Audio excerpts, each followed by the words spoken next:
sont équipés de technologies révolutionnaires. Auparavant, les deux équipes dépendaient d'ordinateurs pour localiser les étoiles à travers les turbulences de notre atmosphère. Mais à présent, elles vont pouvoir bénéficier de l'optique adaptative qui utilise un puissant rayon laser pour éviter les turbulences.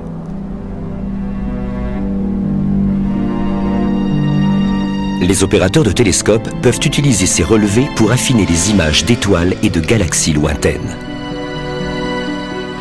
Cette animation nous montre les avantages de l'optique adaptative. Voici un fond du ciel sans l'aide du système.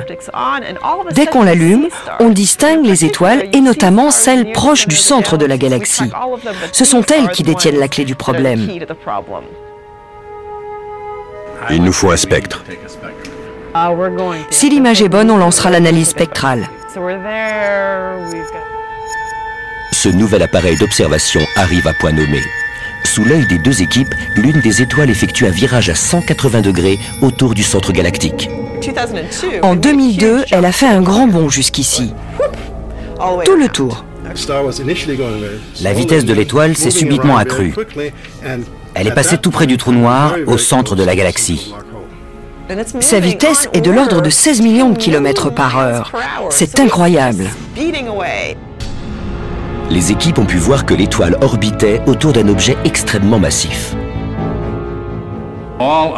Après cela, les explications physiques qui décrivaient le centre galactique se sont toutes envolées. Il ne restait que le trou noir.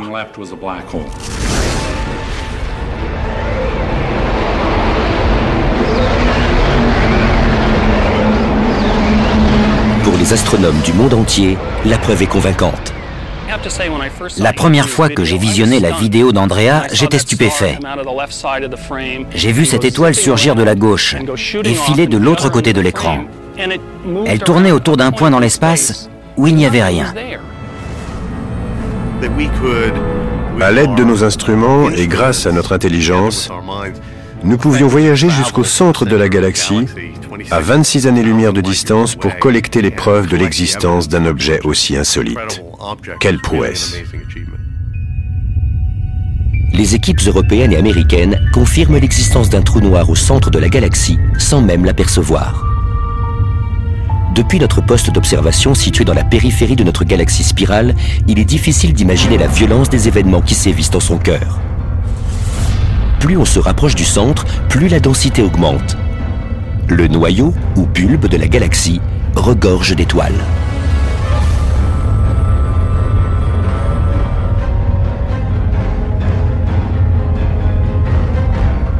Cette région ressemble à une autoroute à l'heure de pointe, saturée d'astres qui filent dans toutes les directions.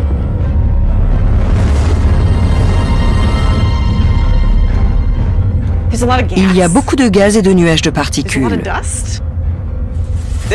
C'est la région la plus dense de notre galaxie. Il y a une formidable densité d'étoiles. Nous ne pourrions pas survivre dans cet environnement bombardé de radiations ultraviolettes et de rayons X, où les nuages de gaz entrent en collision. C'est un milieu très hostile. Les astronomes comme Reinhard Genzel et André Haguez ont tracé la cartographie des lieux. Ils ont marqué les repères à la suite de recherches dans tout le spectre de la lumière, des ondes radio aux rayons X. À proximité du centre, le paysage est parsemé de résidus de supernovas et de nuages tourbillonnants. Mais les observations effectuées dans cette région révèlent à No Man's Land une zone nettoyée par un appétit vorace, tapi dans l'obscurité.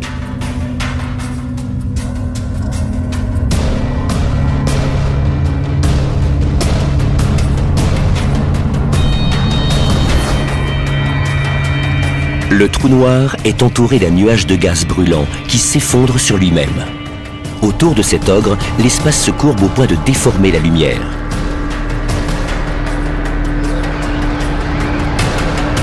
Aussi curieux que cela puisse paraître, la gravité d'un trou noir supermassif est si étendue que nous pourrions être engloutis et survivre quelques instants. Lors de la descente finale, vous seriez happé par l'horizon sans vous en rendre compte, car votre masse est infime comparée à celle du trou noir. Imaginons que nous chutons à l'intérieur de l'horizon d'un trou noir, c'est-à-dire l'endroit où l'espace se déplace plus vite que la lumière. Nous plongeons dans l'abysse du monstre, mais puisqu'il s'agit d'un trou noir en rotation, ce qui est toujours le cas, la force centrifuge ralentit notre chute. Grâce à une simulation informatique basée sur les équations d'Einstein, nous pouvons visualiser la scène. Lors de la progression vers le cœur du trou noir, nous abordons l'horizon interne, une impasse qui piège la lumière et l'énergie. Lorsque nous atteignons l'horizon interne, la lumière est d'une clarté infinie. Toute cette matière prisonnière tente de s'extirper de l'horizon interne du trou noir. Si nous devions tomber dans un trou noir, nous serions tout simplement vaporisés. La mort serait inéluctable.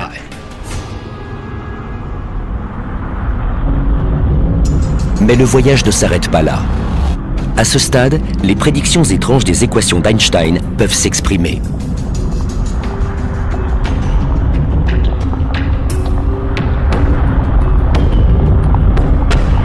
Un passage s'ouvre, un tunnel à travers le tissu spatio-temporel que l'on appelle un trou de verre. Nous sortons à travers une issue insolite que les physiciens appellent une fontaine blanche. C'est alors que les lois complexes de la gravité extrême s'inversent. Au lieu d'être happés, nous sommes propulsés vers les confins de l'espace-temps. Mais où cela se trouve-t-il ? Dans la science-fiction, les trous de verre constituent souvent une issue de secours vers d'autres univers. Cependant, les conditions qui règnent à l'intérieur d'un trou noir sont bien trop chaotiques pour qu'un trou de verre puisse se former.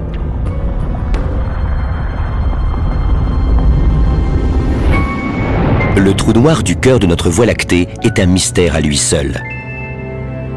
Est-ce un phénomène répandu ou notre galaxie est-elle une anomalie ? Afin d'en avoir le cœur net, les scientifiques ont mis sur pied un vaste projet destiné à traquer les galaxies à travers l'univers, dans l'espoir de déceler des trous noirs supermassifs. Depuis l'observatoire d'Apache Point au Nouveau-Mexique, les astronomes explorent de grandes galaxies situées parfois à 1 million d'années-lumière de la Terre. Pour les aider dans leur travail, ils marquent les emplacements exacts des galaxies dans le ciel nocturne en perçant des trous dans des plaques d'acier. Dans un second temps, ils branchent des capteurs à fibre optique dans les trous. Chaque nuit, les plaques permettent de capturer la lumière émise par des centaines de galaxies. Les astronomes sont à la recherche d'une signature spécifique provenant du cœur de l'une d'entre elles, celle d'un tourbillon de gaz brûlant happé par un trou noir.